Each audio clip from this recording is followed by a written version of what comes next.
Hi, everybody. Adam Scott here. And Chris Perkins, broker-owner with HaliPad Real Estate Inc.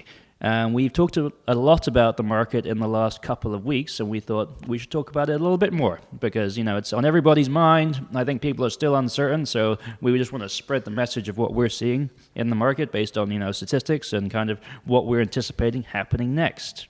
Yeah, absolutely. I know there's still a lot of uncertainty out there, and we are expecting one more bump in interest rates. Not to be that high, though, I don't think, is what we're being told. What can we expect in the market as we're moving forward?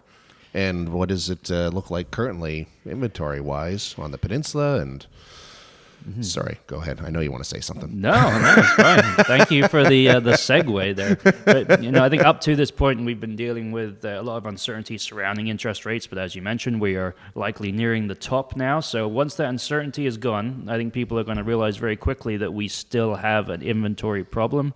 If we can use the peninsula, Halifax Peninsula, as an example, the entire downtown core, essentially, we've got 29 single-family homes for sale and 36 condos for sale. And, if we just dive into condos a bit more, between 700 and 1.1 million, the luxury condo market, there are 2 built condos for sale in that $400,000 price range.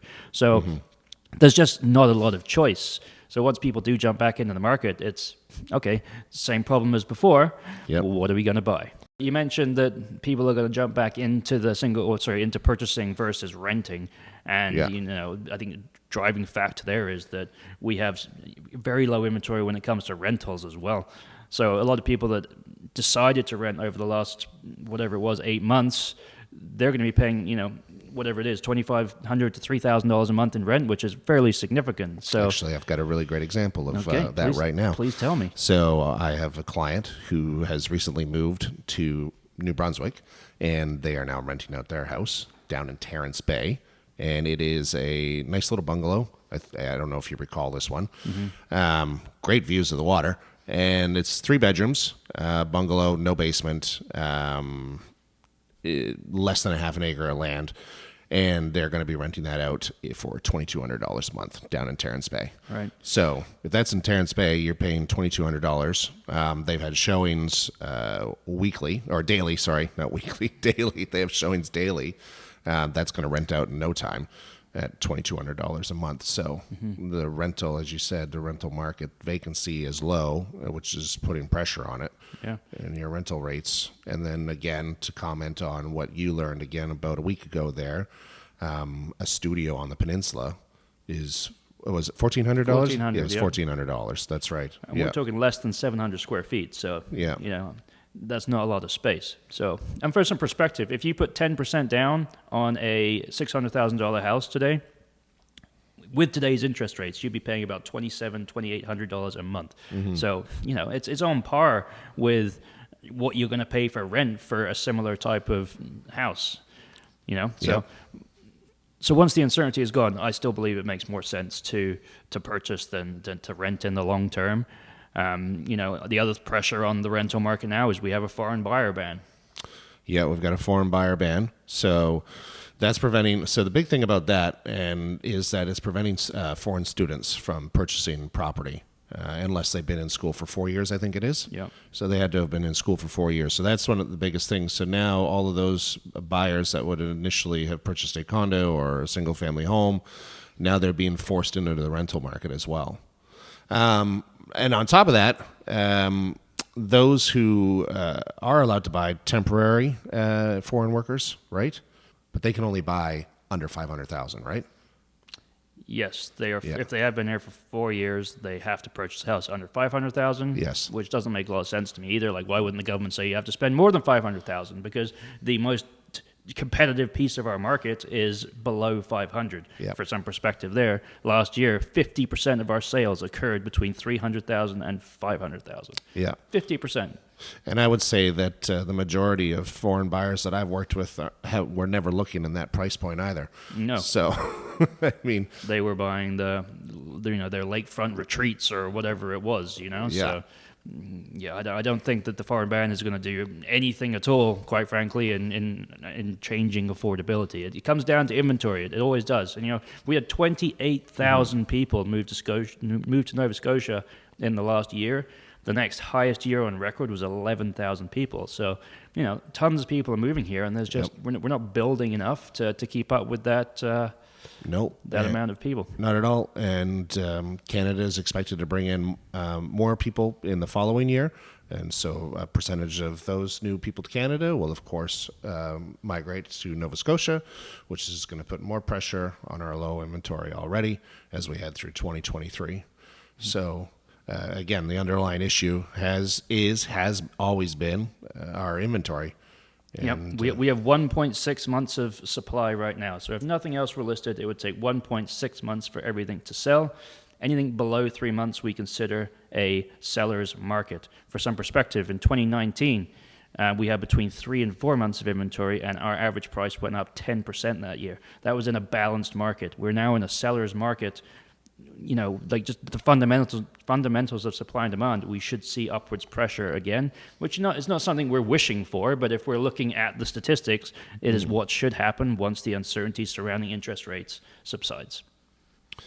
In 2019, we had, I guess, normal interest rates in 2019 as well. I mean, we didn't have the extremely low interest rates, and they're not as high as they are today, but they would have been normal interest rates. And you're right, in a balanced market with regular interest rates, we saw that 10% increase. So here we are in a seller's market still at 1.6 months, and those rates are about to balance out again. So we're being told. We don't know for sure. We don't have a crystal ball. Yeah. And like our average price too, we are down 15.5% from the peak, which was in April, but in the last 3 months it's leveled out. Mm-hmm. So, we're seeing multiple offers again in lots of cases. Yep. So I think it's, like I said, the uncertainty, once that's gone, we do expect, we expect a strong 2023, but without the unsustainable growth of years gone by, which is totally fine by us. Yeah, absolutely. I showed a house on the weekend, beautiful house down in Herring Cove, and that was listed at, it's listed at 800, I think. So in the higher price point bracket, they had an open house. They had multiple showings. I've been told they've already got an offer on the table. So, I mean, that's just a sign right there that again, lack of inventory, for sellers works in their favor. Yeah. And I'm also working with a couple of other clients. Leads segue into our next point here about work from home initiatives. So I'm working with a couple of other clients too that have recently moved here from Ontario back in December, and with the intention of living here and working here, but they are working remotely. The company they work for is actually down in the States. And so work from home initiatives, remote work initiatives are still very strong and prevalent. And when people have the ability to do that, they look at Nova Scotia and how affordable it is compared to major cities throughout Canada and, of course, the United States. In this instance, they came from the States into Ontario. And they were living in Barrie, actually, and I don't know what the price point is, what the average price is in Barrie, but I'm going to assume that it's probably a bit higher than it is here in the Halifax area. And they've chosen Halifax as their home because it's a little bit quieter, it's a little bit slower, population is not as dense, and of course, property is way more affordable than it is in Ontario. Big city wages with value of a house, which is probably around 50% of the big centers. So why wouldn't you do that, right? Yeah, exactly. Yeah. So remote work from home initiatives are still going to be prevalent as we move through 2023. Mm-hmm. Yeah.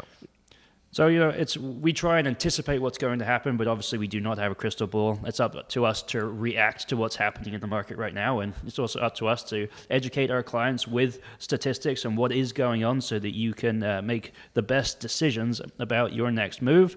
And we pick topics to talk about, but if you ever want to learn about something specific, please let us know, and we'll be happy to include that on one of our next videos.